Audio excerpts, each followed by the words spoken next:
ఐకమత్యం అంటే మనం తుమ్మెద మీద రాయి విసిరితే తుమ్మెద పారిపోతుంది. అదే తేనె తుట్టె మీద విసిరితే మనమే పారిపోవాలి.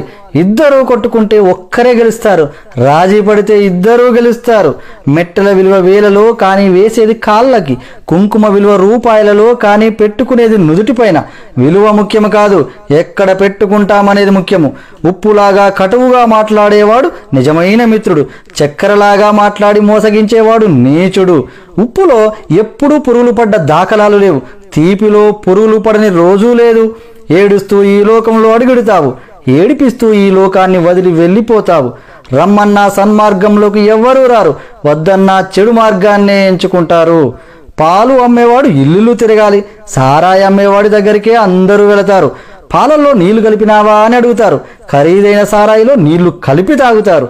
పెళ్లి ఊరేగింపులో బంధుమిత్రులు ముందు, వరుడు వెనకాల. శవయాత్రలో శవము ముందు, బంధుమిత్రులు